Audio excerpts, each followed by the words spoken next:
African American on the 2025 Talkers Heavy 100 list of the most important talk radio hosts in the nation. Last year, Tavis ranked number 33, and the year before, number 45. The Tavis Smiley Show has rapidly expanded its national syndication to now include nearly 50 radio stations across the country and counting. Congratulations, Tavis. Yay, yay!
Welcome to the Black Pack. I am your host, Adrianne Shropshire. Thank you for joining us this Friday. We are bringing in this episode of the Black Pack with some New Orleans bounce by Big Frida, because as you all know, today marks the 20th anniversary of Hurricane Katrina making landfall in New Orleans. And maybe like some of you, I have been trying to watch Ryan Coogler's documentary on Hulu, Hurricane Katrina Race Against Time, and I have to say that I am struggling to get through it. It's hard to watch. And I think partly because it not only, reminds us, brings up the memories, right, of the events that unfolded and that we all watched unfold on our television screens, but it also brings up the feelings, right? It brings up the fear, right? The anger, the outrage. We certainly remember the levees breaking, the floodwaters rising, Black folks being trapped on their roofs in the Superdome, displaced and being referred to as refugees by the media. But I would encourage you all to watch and remember that period of time. Or if you're a podcast person, there's a really great podcast by Van Newkirk at The Atlantic. It's called Floodlines. And it is both of these are fantastic, phenomenal recounts of this terrible tragedy. And so I was trying to remember, Andy, where I was, right, and what I remember, right, when the hurricane made landfall, and I was in New York, and so for many of us, we were watching, right. I was actually on out on Shelter Island or something, in off of Long Island, when it happened. But I'm just wondering, for you, what do you remember about that day? And that not even that day, but the days that afterwards. I was knee deep in my studies in college, studying business, just being on campus, outside of school, going back down to the dorms and just, hanging out with the fellas and, tuning in to CNN and just seeing all the images. And it's just like, whoa, right. What is really, really going on? And the funny thing is, during that period, that's the period where I felt like I was becoming more politicized. I remember taking a political science class. So I was kind of starting to understand all the, all the jargon and right. lingo and stuff. But at the same time, felt hopeless. Yeah. There was nothing really that I could do being all the way out here in LA. And for me, one of the most significant moments was Kanye West and his statements. Right. Yeah. Which we all remember. Absolutely. Before he left or wherever he went. I felt like he spoke for me at that time. Yeah. And I was just like, this is a prime example right here. Right. And it's unfortunate. Right. I mean, it totally encapsulated, I think, what everyone felt, or at least anyone who was Black, right, felt in that moment. It was horrifying to watch what was happening. And I think to your point, so many of us watching from different places, and just disbelief, right? And that feeling of hopelessness, like there is nothing that we can do. And it wasn't just what we were watching unfold, but it was the way the media was talking about our people, right? People trying to survive and being, referred to as thugs, the sort of story that was being spun that, it was lawlessness and mayhem and people were just trying to not die in the floodwaters.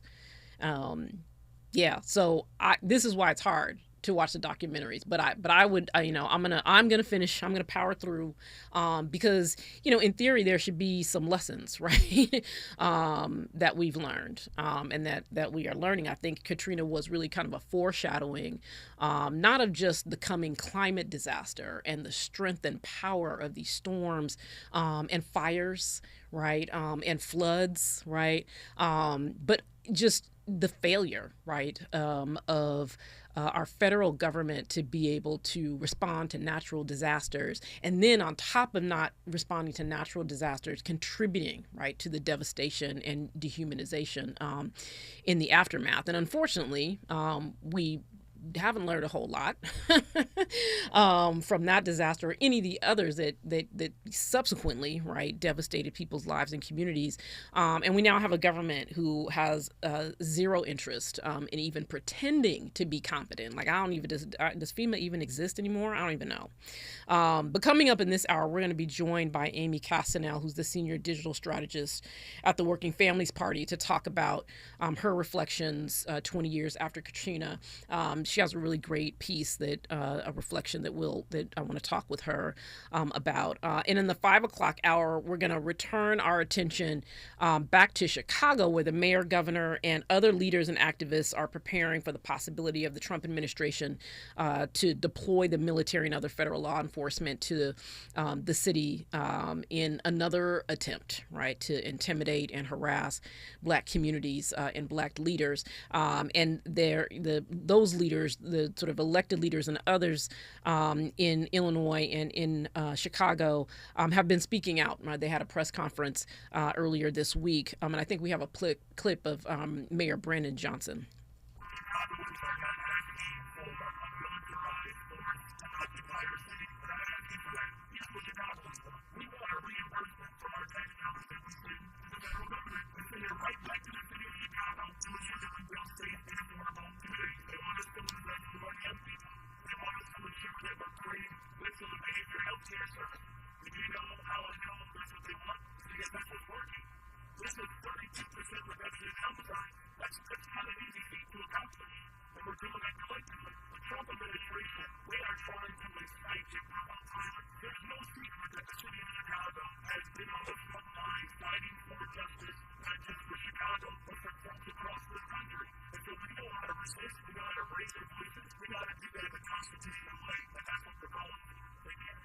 So the city's getting ready. They're making it very clear that they did not ask for, do not want, and are telling the president not to send a militarized force into their city. And obviously, this is not just Chicago. Is D.C., Chicago. The administration has named a number of cities: Baltimore, Oakland. Obviously, they got an issue with L.A. Continue to have an issue with L.A. But cities are learning and preparing for what might come. And again, it hasn't happened yet, but folks are getting ready just in case. So we're going to talk in the 5 o'clock hour about what's happening in Chicago, and also because this is Labor Day weekend. And Labor Day weekend is not just about having Monday off to barbecue, right? It's a moment for us to remember the sacrifices of workers and labor unions to transform working conditions in this country, to bring us wage standards and safer conditions. And yes, the weekend. And today, labor unions, and we've talked about this before, have a critical role to play in this fight to preserve American democracy. So we'll be joined by the president of the Chicago Teachers Union, Stacey Davis Gates, in the 5 o'clock hour to talk about not just Labor Day and the mobilization that labor unions are organizing there to resist what is happening and the threats of the Trump administration, but also the important role that labor has to play in this moment. But when we come forward, we're going to remember after Hurricane Katrina with our guest, Amy Castanel. This is the Black Pack on KBLA Talk 1580. Stay with us. You're part of the Black Pack with Adrianne Shropshire on KBLA Talk 1580.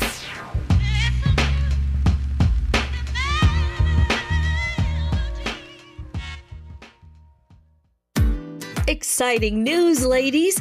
Always Discreet Boutique Bladder Leak underwear are available in black and printed design. Protect yourself with style. These fit and feel just like real underwear, and they give you up to 0 leaks, 0 odor. Designed for all shapes and sizes, they give you the confidence to be fully yourself. Don't let bladder leaks hold you back. Buy Always Discreet Boutique Bladder Leak underwear now. Wesley Financial Group is not a law firm, and Chuck McDowell definitely not an attorney. This is Chuck. If someone talked you into buying something really silly and you want to get out of that silly little thing, my advice, get the facts. Call me and I'll send you our timeshare exit kit absolutely free. Inside, you'll learn how timeshare works and all your options for cancellation. Call Wesley now for your free timeshare exit information kit. 800-226-8833. That's 800-226-8833. KBLA Talk 1580. We've got a lot to talk about.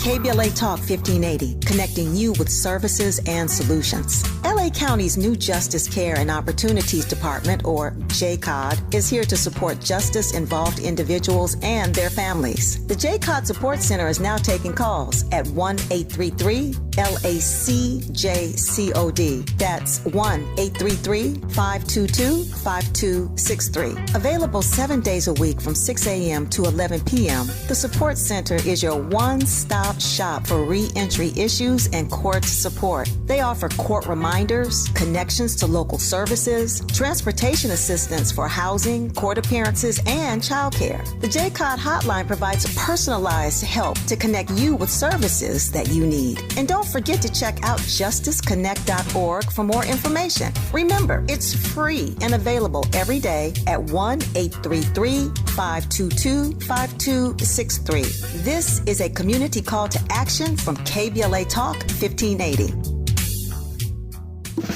Are you ready to be a part of the conversation that will help shape our nation's future? Get ready to join us for the Left Coast Forum, Saturday, October 25th at LA Trade Tech, where progressive voices will come together to tackle the issues that matter most to working families across Los Angeles and beyond. From economic justice to climate action, from healthcare to housing, we're bringing together the brightest minds and most passionate advocates for real solutions and real change. With workshops, 2 major keynote addresses, and a closing reception with great music and good food. It's the Left Coast Forum, where your voice matters and your ideas take action. Saturday, October 25th at LA Trade Tech. Brought to you by KBLA Talk 1580 and the LA Progressive. The future won't wait, and neither should you. Mark your calendar now to be there and be heard. Stay tuned to KBLA Talk 1580 for more details. You don't talk to me like that. You don't talk to your mommy like that. Unlike your mama, we can handle your black talk on the Black Pack with Adrianne Shropshire. You are listening to the Black Pack, and today we are talking about the 20th anniversary of Hurricane Katrina making landfall in New Orleans. And I'm so happy to be joined to have this conversation by Amy Castanel, who is the Senior Digital Strategist for the Working Families Party. Amy, thank you so much for joining. Oh, no, thank you for having me. I'm really grateful to be here for this necessary reflection. Well, so Andy and I were talking just at the beginning about, where we were 20 years ago and, thinking about and remembering the scenes as, sort of I was in New York at the time.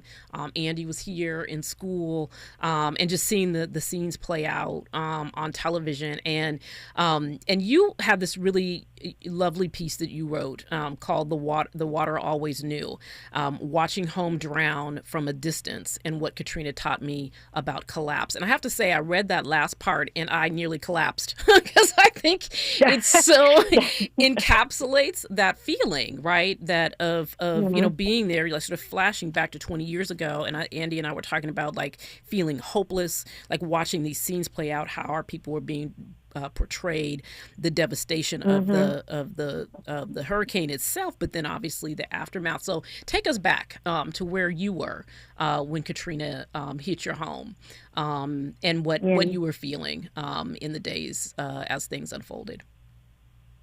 Yeah, so when Katrina made landfall, I'm going to age myself. I was 26 years old. I, too, was living in New York.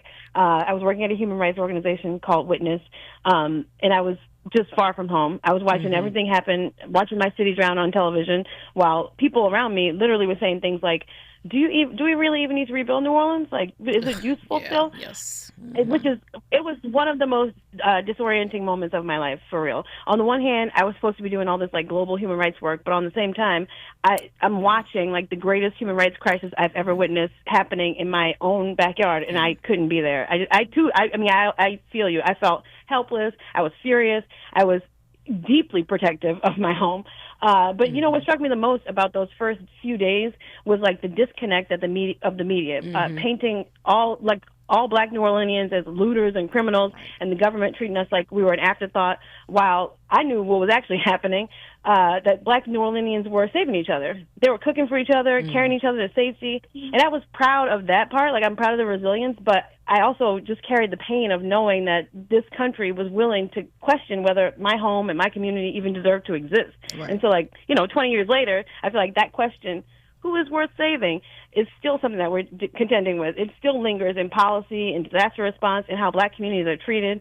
Katrina taught me that narrative is literally life and death, and it made me determined to spend my life making sure that our stories are told by us, not for us. Yeah, and I think that's one of the. I mean, when we think about what we witnessed and how distressing it was, there really was this. And Andy reminded me, because I forget about Kanye for reasons for reasons, but there was that moment when he was like, George Bush doesn't care about Black people, or whatever I think that was what it was. That was it, yeah. Right. And I think that there was, I was saying that I was watching the Ryan Coogler documentary, or trying to watch it. I'm struggling to get through it. But the first episode, I think, sort of talks about the preparation, right? The data, the information, right? That folks had been working on for years that said, right, what was going to happen, right? That could have been. So it wasn't as if. Things were unpredictable, right? It wasn't unpredictable, right? What might unfold, and so I guess that's part of the question, right? Is like, was the not only was it not unpredictable, the damage and the destruction that the storm, might have ended up bringing, right? But I also think the way that the federal government handled things also probably wasn't unpredictable either, right? In just based on your comments right now about who was deserving, who was not deserving, which communities should be helped and which communities can't be. It feels like we might have also predicted the way that the federal government might respond. Right. Yeah. I mean, nothing about Katrina was unpredictable, I would say. Like, the storm itself surely may have been an act of nature, but the actual disaster, the levees breaking, the abandonment, all that stuff was entirely predictable. Yeah, and I think, I think in your piece you actually talk a little bit about that, right? About the ways in which, the sort of disinvestment, all those kinds of things, the lack of care.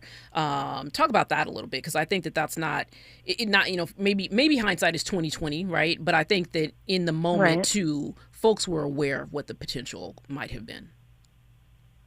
Yeah, I mean, people were warning for years, like you said, that the levees weren't strong enough, but we knew what would happen if a Category 4 or 5 storm hit the city. That wasn't the surprise. That was actual negligence. And, beyond the infrastructure part, what really wasn't unpredictable was the way that the country responded. This country has a long history of treating Black people's life as disposable, from slavery to Jim Crow to the police killings that are always explained away. Katrina fit into that exact same pattern. what shocked people wasn't that it happened. I feel like what shocked people was that the cameras were rolling and that the whole world could see in real time how little this country actually values black people. So, it wasn't unpredictable. It was the logical outcome of disinvestment, racism, and neglect. And the only unpredictable thing, maybe, was how boldly and beautifully black New Orleanians showed the world who we really are in the aftermath. We were resourceful, creative, and absolutely unwilling to disappear. And I think that's the part where you can actually say, hey, you know what? I did not predict that. I may have thought that it wasn't going to happen, but it did. Yeah, here we are. and in fact, here we are. Let's talk about that a little bit too. I mean, you talked about how what you knew was happening, even though you were thousands of miles away in New York. That what you knew was that New Orleanians were taking care of each other. They were cooking. They were making sure that people were okay. And we saw that play out too, right? On the television. But there was. I mean, we now talk a lot more, I think, these days about this idea of mutual aid, right? And I wonder what was the mutual aid that was playing out that you either knew about or learned about, and what does that say about again, this moment that we're in, where we also find ourselves at a time where we may need those kinds of mutual aid, that kind of mutual aid infrastructure, as we see, increasing disinvestment in our communities. In fact, real concerns about what happens when people lose their Medicaid and when, the nutrition assistance money goes away and all those kinds of things. I would guess that we have something to learn from how people responded in terms of standing up mutual aid in the aftermath of Katrina. Yeah, I mean, absolutely. I mean, if there's one thing that Katrina had shown the world, is that black New Orleanians did not wait for permission to save each other. Long before FEMA showed up, it was neighbors with boats rescuing families. It was churches turning kitchens into relief centers. It was people setting up makeshift clinics in school gyms. We call it mutual aid now, but, back then it's just part of the culture. Like, this is what we do. Second lines, potlucks, looking out for each other on the block. Like, that's just like actually New Orleans culture in real life. Yeah. And it was just played out right there in front of the TV, that's the part where I was like, oh my God, I'm actually so proud to see this, because I know this from, being from New Orleans. This is how I live my life and how I was raised and how I was taught. But to have it reflected out to the world, to say, like, this is what you actually do. This is how people should be caring for each other. And this is what it looks like when communities are resilient. Like, when something happens, we rise to the need. We don't run away.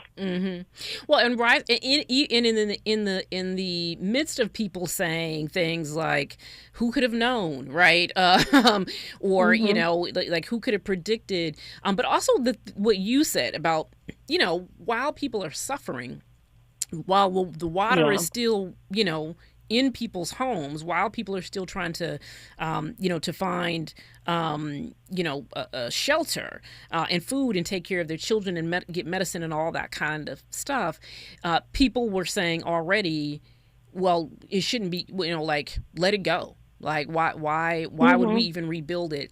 And I just wonder about, because you talked about in your piece, I'm going to read this. You said, after Katrina, I stayed angry, stayed hurting, stayed trying to make sense of a country that didn't blink while people that looked like me were left on rooftops, and the ones that survived were left to clean up in the mold, or left to clean up the mold. And I just wonder both your reaction, but just the reaction of New Orleanians about this idea that the city should just disappear.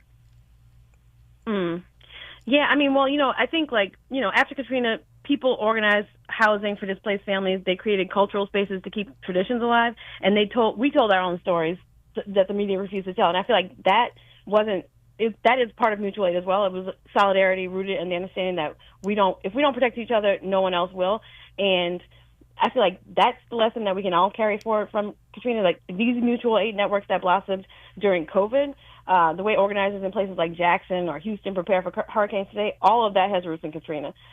All of that has roots in the same kind of resilience, which is like the blueprint that we all should be looking at. So, the storm taught us that collective care isn't optional. It's how we survive. And I feel like that's the biggest lesson for me, is that we are all in the storm right now. Like, there's no question about it. Like, we are living in it. And if we are not here for each other in all of the ways, then we will not survive any of this.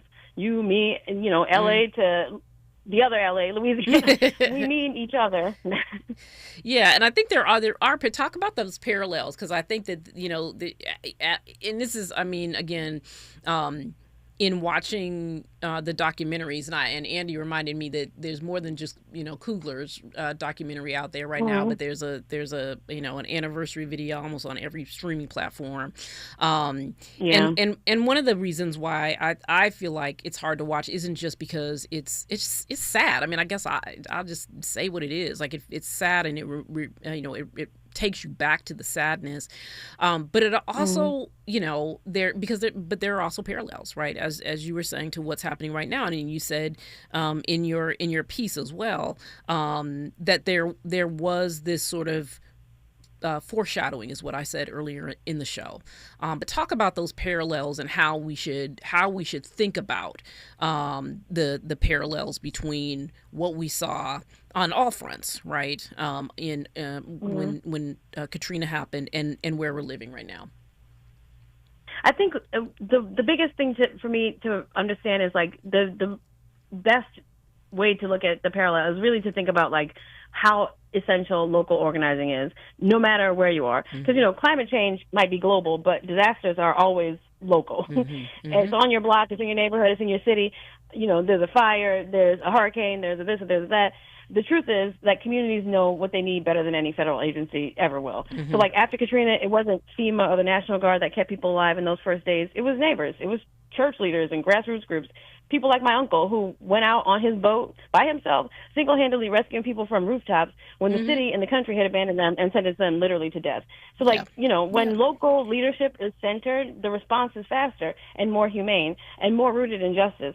So, you know, it's not, you know, I say this as a person who works for the Working Families Party, so obviously I, like, deeply care about, you know, local leadership and local organizing, but it's true, though. You know, it's like, it's not just about the response, it's about the recovery and resilience, too. So if rebuilding is left to outside developers or politicians, you get gentrification, displacement, and culture erase. But when Black communities, Indigenous communities, frontline communities lead, the rebuilding can actually strengthen us instead of push us out. I remember when the Maui fires happened, I helped out the group Our Hawaii, who were doing disaster response.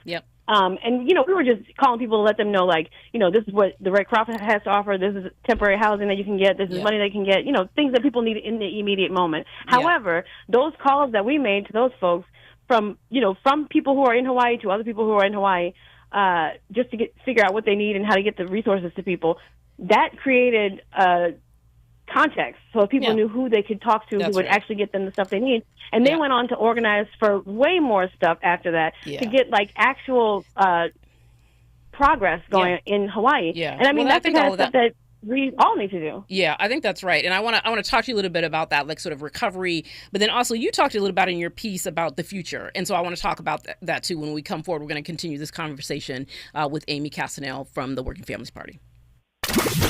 More of the Black Pack with Adrianne Shropshire on KBLA Talk 1580 when we come forward.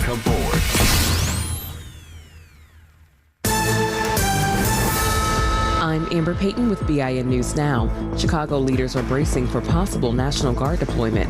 Black Police Superintendent Larry Snelling says they will not work with federal troops but will protect protesters' rights while cracking down on crime. We also do not engage in a way where we're obstructing federal agents. Black Mayor Brandon Johnson says he has not spoken with the White House.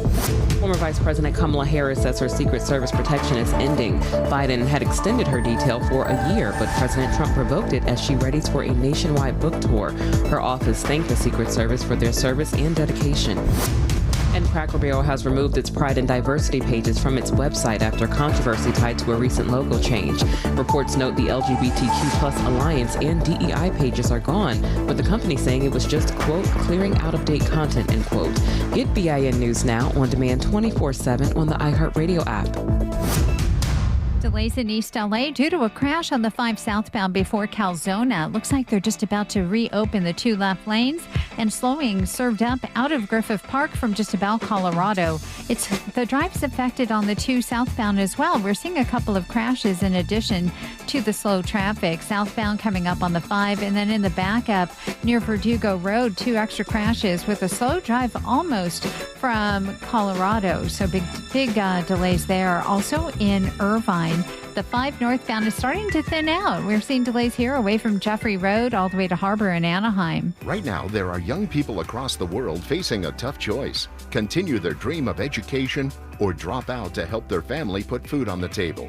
You can help change their future in a single moment. See how far your support can go at unbound.org. Is this the time? This is the KBLA Sports Minute with Ray Richardson. USC and UCLA kick off the 2025 season tomorrow. Both teams have a lot of work to do to make up for a disappointing season last year. USC, 4-5 in the Big Ten last year, is at home against Missouri State. UCLA, 3-6 last year in the Big Ten, opens up against Utah in the Rose Bowl. Second year for head coach Deshaun Foster at UCLA. Foster has 57 new players and 8 new assistant coaches. It's a critical year for USC coach Lincoln Riley. This is Riley's 4th season at USC. Under Riley, the Trojans have failed to make the college football playoffs. The best HBCU football game tomorrow is in Miami. Howard and Florida A&M are meeting up in the annual Orange Blossom Classic at Hard Rock Stadium, home of the NFL Miami Dolphins. 1 p.m. kickoff Pacific time. You can catch the game live on ESPNU. No debates, no speculation, just the info you need. That's your KBLA Sports Minute. I'm Ray Richardson on KBLA Talk 1580. Break out the champagne. Everybody get a glass. Tavis Smiley is now ranked number 16 nationally and the highest rated talk show hosted by an African American on the 2025 Talkers Heavy 100 list of the most important talk radio hosts in the nation. Last year, Tavis ranked number 33, and the year before, number 45. The Tavis Smiley Show has rapidly expanded its national syndication to now include nearly 50 radio stations across the country and counting. Congratulations, Tavis. Yay, yay! Imagine a world without heart disease and stroke, where every person has the chance to live a full and healthy life. Join us for a walk to save lives at the American Heart Association's Greater Los Angeles Heart and Stroke Walk, Saturday, September 20th at the Rose Bowl. Every step made and every dollar raised means more people learning CPR, more life-saving research, and more time with the ones we love. Sign up at heartwalkla.org. The LA Heart and Stroke Walk is sponsored by Optum, UCLA Health, Keck Medicine of USC, and Dignity Health. KBLA Talk 1580. We've got a lot to talk about. KBLA Talk 1580, connecting you with services and solutions. If you need help getting your resume in order, finding job training, or landing a job, we've got 3 great options for you. First, the City of Los Angeles has WorkSource centers across the area offering free job support. The California Workforce Development Board can help you with everything from GED prep to vocational training at no cost to you. On the federal level, the Department of Labor's American Job Centers offer a full range of services for job seekers and businesses alike. Visit careeronestop.org, or for more info, just call California's Help Center or visit cwdb.ca.gov or call 916-657-1440. For the City of Los Angeles programs, go to ewd.lacity.gov or call 213-744-7300. All these services are free to help you get your next job. This is a community call to action from KBLA Talk 1580. Hey there, Los Angeles. This is James Lucky Jr., publisher and editor of Los Angeles News Observer.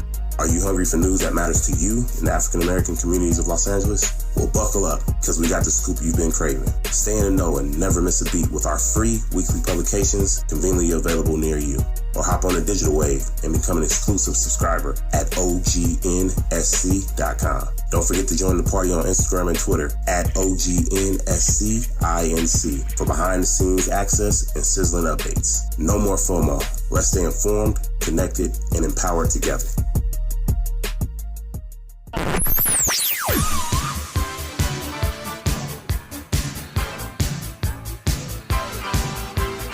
This is KBLA Talk 1580.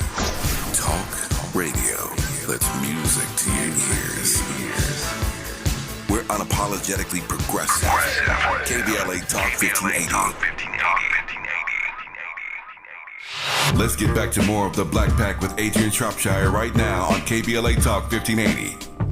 You are listening to the Black Pack, and we are spending our first hour today with Amy Castanel, the Senior Digital Strategist for the Working Families Party, talking about the 20-year anniversary of Hurricane Katrina. And so, Amy, when we started our conversation, you were talking about being in New York and watching the hurricane play out on the television, like many of us. And, you know, I will sort of put words in your mouth, but I think this is true, right? Sort of being overwhelmed, being outraged, right, by what you were seeing happening to your home. And then at some point you decided to move back south. Right. So you were in New York doing good work, but decided to move back to the South. And I wonder if you could just talk a little bit about your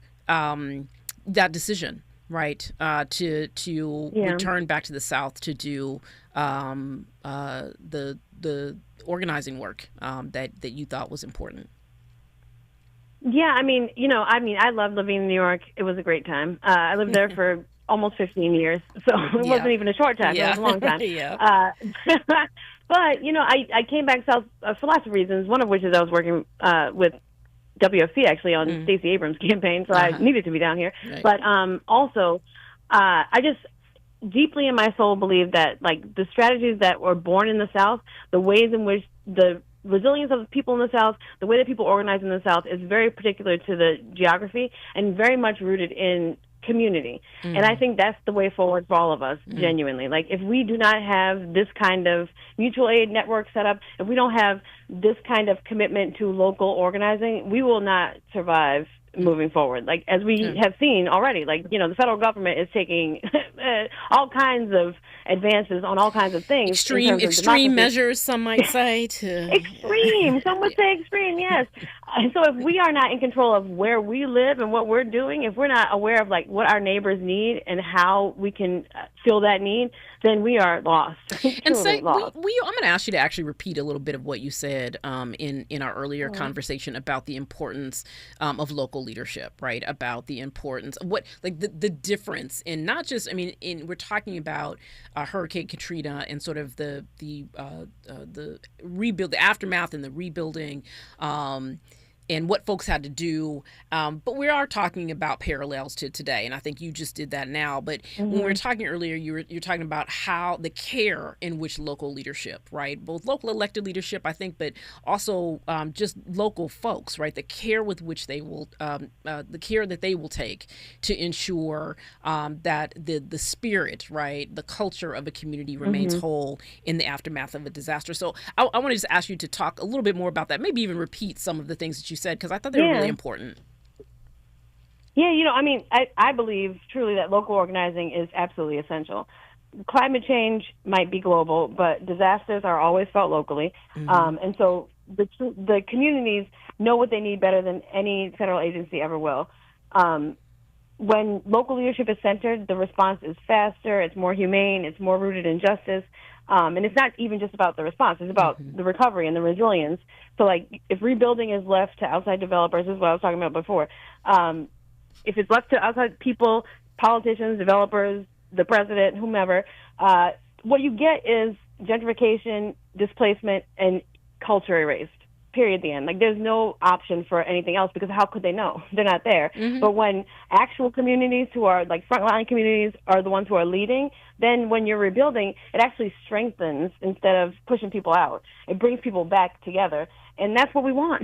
Ideally, that's exactly what we want. Yeah, I think I'm looking at there's a whole conversation happening in the live chat. So as you were talking, I was looking at folks talking about, because I think the other piece of this that's sort of coming up in the live chat is really about also about this moment that we're in, where we're pushing out culture and history, right? Where there is an attempt to erode and erase, right, our history. Yeah. And I'm thinking about these documentaries that are on every platform, right? And I always think about Van Newkirk's podcast that he did. It's been years now, but that was so good at capturing what happened. And I, in the aftermath of the hurricane, and it just makes me think about the importance of some of the point that you were making, the importance of being able to make sure that we hold the history, that we make sure that folks understand what happened. And some of that obviously is about, for lessons and, some of the other things that we've talked about. But it's also because that history is important. Right, it's important to understand, to remember what happened. It's important to look at it. Even as I was saying, I was struggling to get through the documentary because it's hard. But it's important to look at it and not turn away. I feel like while we're sitting in this moment where people are saying, "Don't remember that." Right, like don't talk about that. Yeah. That's not nice, right? As the current U.S. president might say, right? Why are we spending so much time talking about something that's not nice? But it is about remembering, not just for the sake of feeling bad, right, about what happened, but because it says something about who America was in that moment, right? And who, as you've said here a few times, who Black people were in that moment, right? And Black New Orleanians weren't just victims in that moment, right? They were people who were beginning of rewriting the story, right, of themselves, their families, their communities, and of the city itself. I think you might agree with that, but I just might be saying absolutely. stuff. yes. And actually, the Van Newkirk documentary you're talking about, Floodlines, I believe. Yeah, Floodlines. That I have a few friends who actually were in that. I love it. It actually is beautiful. People should listen to it if they have the reserve for it, because it is, like you said, sad. Yeah. But I agree. Like but this is all. It's part of the narrative thing too that you brought up earlier, right? Yeah. Sorry. I cut you off. No, I mean, no, we're agreeing with each other.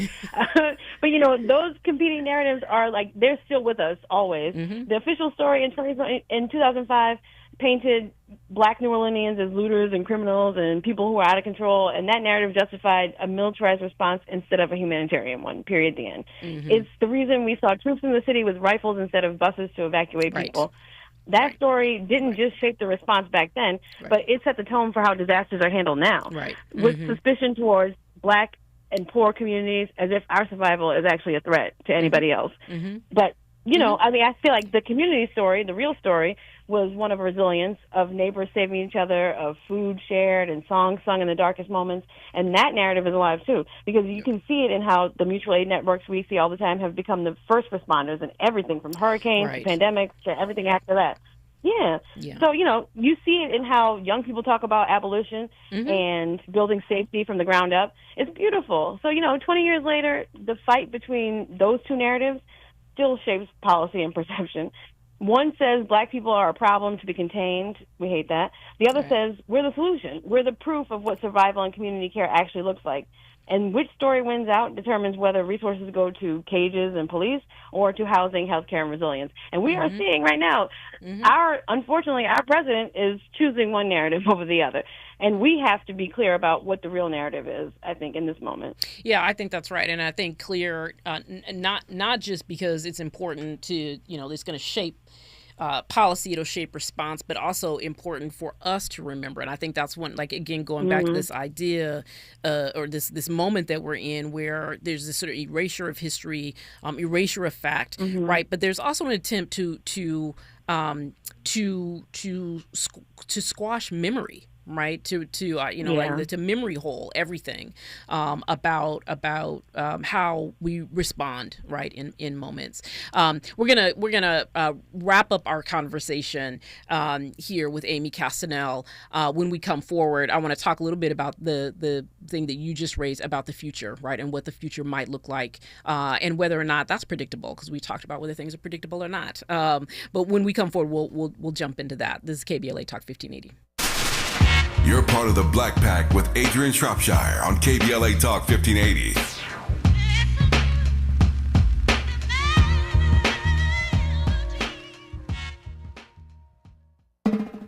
Hi, I'm LA City Councilmember Curran Price, inviting you to the 30th anniversary of the Central Avenue Jazz Festival, Saturday, September the 20th, from 11 a.m. to 7 p.m. We've got 4 pavilions, 3 stages of live music, plus food, fun, and a marketplace all along historic Central Avenue between MLK Boulevard and Vernon Ave. Our featured acts this year are Gregory Porter, Pancho Sanchez, and Jasmine Horn at the 30th anniversary of the Central Avenue Jazz Festival, Saturday, September 20th, 11 a.m. to 7 p.m. along Central Avenue between MLK Boulevard and Vernon Avenue. Come out and bring the whole family because this legendary celebration is free. For more information, go to centralavjazzfest.com. I'm LA Councilmember Curran Price, and I absolutely approve this message.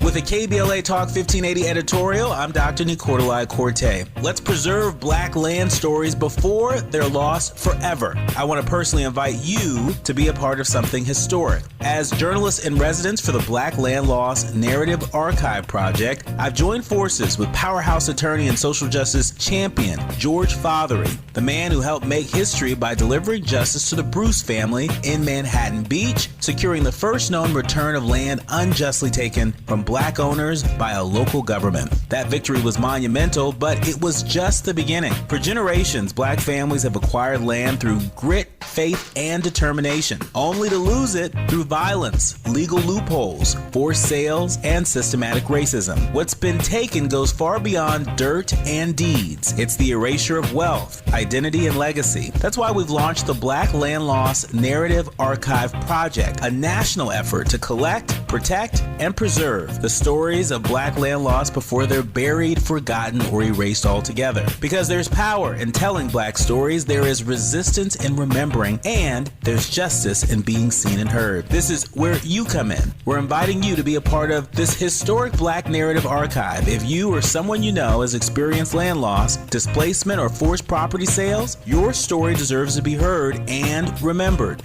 Your story belongs in this archive. Your truth matters not just to your family, but to our collective future. Visit blacklandlost.org today. Fill out our simple intake form and add your voice to the National Archive of Remembrance, Resilience, and Reckoning. Let's make these stories live on, not in whispers, but on the record. With a KBLA Talk 1580 editorial, I'm Dr. Nicolai Corte, and as always, we welcome your feedback. You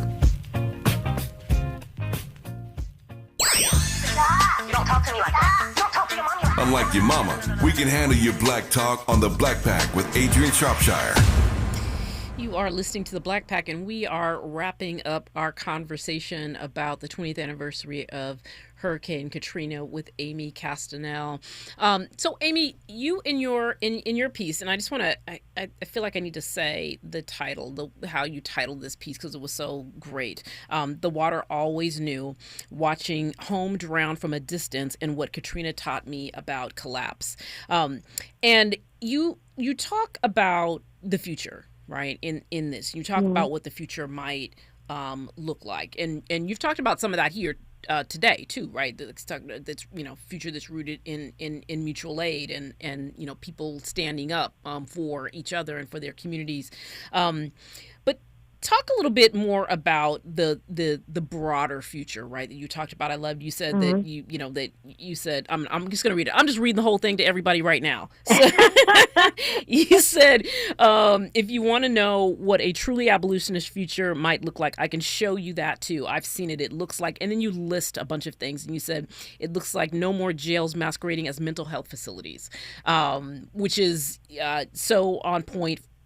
For so many reasons right now, as we see cuts to healthcare and law enforcement being used as first responders for folks who are in crisis, right? You said it looks like climate resilience as reparations policy, right?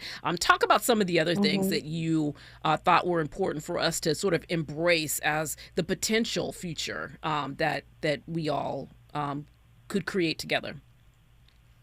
Yeah, I mean, in the next 20 years, I want us to be able to look back on Katrina and say it was a turning point not just a tragedy. That means we need massive investment in climate resilience that centers the people most impacted, not corporations. It means levees and infrastructure built to actually protect communities, but also housing, healthcare, and jobs that make survival possible before a storm even hits. We need to end the cycle of displacement where disasters become opportunities for gentrification and erasure. 20 years from now, I want to see Black New Orleanians still in New Orleans, leading, thriving, telling our stories on our own terms. And nationally, I want Katrina to have taught this country that you can't abandon Black people and expect to survive as a democracy. The end. Progress will look like when disaster strikes anywhere, the Gulf Coast, Puerto Rico, California, Jackson, Mississippi, the response is rooted in care, equity, and community leadership. So if we get that right, then Katrina won't just be remembered for what we lost, but actually will be remembered for how we finally changed everything. That would be the best choice moving forward. I think that's right. And again, because it's partly about Katrina, but it's also about the moment that we're in right now, right? And the parallels that we've been talking about, and the importance of, and we're seeing that now. I mean, I think we're seeing just and I know as your role at the Working Families Party, that you are certainly seeing, right? Many of the things that you are saying, just in terms of the organizing, in terms of the community building, sort of manifesting, right, in this current moment of crisis that we see, a moment of crisis that underneath there are still these disasters happening, right? These natural disasters happening. Talk a little bit about why it's what you are seeing, right, as you all are doing your work around the country as the Working Families Party, helping to do these mobilizations that feel so important right now, where people can, be with like-minded folks, right, and say, we don't consent to the direction that this country is going in, that we don't consent to treating people as if they are disposable, et cetera, because you all are doing that organizing work along with many, many partners and allies across the country. And so what are you seeing right now that kind of gives you hope, right, that we can get to the future that you just described? Yeah, I mean, I'm seeing a need, surely. Like, there's a need. People want to be together, but they also have, like, real material needs that are not being met. People are stretched thin. People are grieving. People are working 2, 3, 4 jobs. They're worried about rent. They're worried about health care. They're worried about school safety. My God. And that's why, like, the engagement that we do is, and it's so important, and it has to start with listening and care. If we don't acknowledge the stress that people are under, we cannot build with them ever. And that is something that we try to do every single time. So for me, engaging people looks like, starting where they are. It looks like literally asking them, what's keeping you up at night? What would make you feel safe? And then connecting those actual daily struggles with the bigger fights, housing policy, healthcare access, climate resilience. I mean, those things are, like, important, but they're very big sounding things. But in reality, people have, like, real needs that are connected to those things. And people don't join movements because of abstract ideology ever. They join because it connects to their actual lived reality. So, we have to build spaces where joy and culture are part of the organizing. And I feel like we do that really well at the Working Families Party, not to toot our own horn, but I believe that to be true. You can toot your own horn. It's okay. You give people, this is what I was talking about coming back down to the South, to, like, really, Southern organizing is rooted in this exact thing, like joy. Like, you cannot organize a group of people and have them come to a place and not feed them. I refuse that. I actually reject that entirely. And food brings people together always. And these things are not distractions. They're actually political. They remind us that we are human beings, that we deserve to feel good together, even as we are fighting, especially when we're fighting. I mean, that's what keeps people coming back when the stress feels literally unbearable. So engaging people right now means leading with care, making the connections clear, and also remembering that joy is not separate from the work. It actually is the work.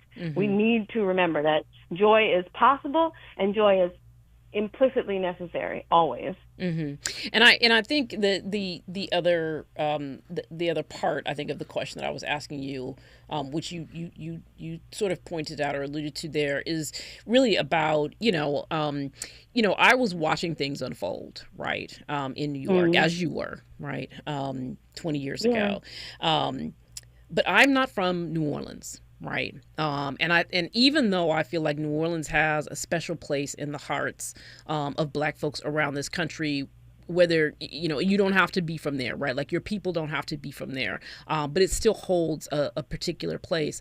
But that experience, I am certain, of watching from afar was different for you than it was for me. And so, I want to ask you just again, sort of like in the 20 years later, right, as you're looking back, as you're still doing the work, right, as you are, trying to help people not just imagine a future, but also work to do the work to get there. What does for you, I think, what is it that sustains you? I mean, I think I asked you, a question that was somewhat similar a second ago, right? But what is it that sustains you? Because I can imagine how, or I can only imagine maybe how hard that moment was for New Orleanians, both the folks who were there and struggling to survive, and those New Orleanians who were in other places, right, watching it all unfold. And because for many people, trying to grapple with what they were watching. And in the aftermath, I mean, you talked in your piece about, staying mad, which in some ways is a good thing, right? Like staying mad about what you saw and what happened. But sometimes we can stay there, right? And so I just wonder, in 20 years later, right? What does it mean for you to continue to move forward, to find hope and resilience, right? In what the work that you're doing and what's happening around you, and also in your family and friends. Such a beautiful question. Thank you so much. What sustains me is memory and imagination, holding on to where I come from and holding tight to what's possible. I think about my people in New Orleans after Katrina, when we had nothing, but still found ways to feed each other, to sing together, to rebuild piece by piece. And that resilience remains within my own bones. I'm sustained by joy, by laughter, by the way that Black people can turn the heaviest grief into music and movement. I'm sustained by organizers that I work with every day who refuse to give up, even when the odds are stacked against us. Truly. Yeah. And honestly, I'm sustained by the belief that the future is not written yet. Yeah. We get to write it. Yeah. We get to build it. And knowing that, even when I'm tired, because I'm tired all the time, it keeps me going. Yeah. I mean, let's be real. Yeah. I've seen what happens when Black people tell our own stories and fight for each other. Yeah. And the reality is, when we do those things, we survive and we resist and we win. And that is what keeps me. It truly is what sustains me every single day. Okay, Amy Castanel, I want to thank you so much for joining. Thank you for the lovely piece that you wrote, and thanks for joining us to talk about this moment and just help us to remember, right, and also to think about what we need to do as we move forward. In the next hour, we're going to turn our attention to Chicago. We'll be joined by Stacey Davis Gates, president of the Chicago Teachers Union, to talk about the Trump threats there and the actions coming up for Labor Day weekend. This is the Black Pack. Stay with us. KBLA 1580 Santa Monica. I'm Amber Payton with BIN News Now. Chicago leaders are bracing for possible National Guard deployment. Black Police Superintendent Larry Snelling says they will not work with federal troops but will protect protesters' rights while cracking down on crime. We also do not engage in a way where we're obstructing federal agents. Black Mayor Brandon Johnson says he has not spoken with the White House. Former Vice President Kamala Harris says her Secret Service protection is ending. Biden had extended her detail for a year, but President Trump revoked it as she readies for a nationwide book tour. Her office thanked the Secret Service for their service and dedication. And Cracker Barrel has removed its Pride and Diversity pages from its website after controversy tied to a recent logo change. Reports note the LGBTQ+ Alliance and DEI pages are gone, with the company saying it was just, quote,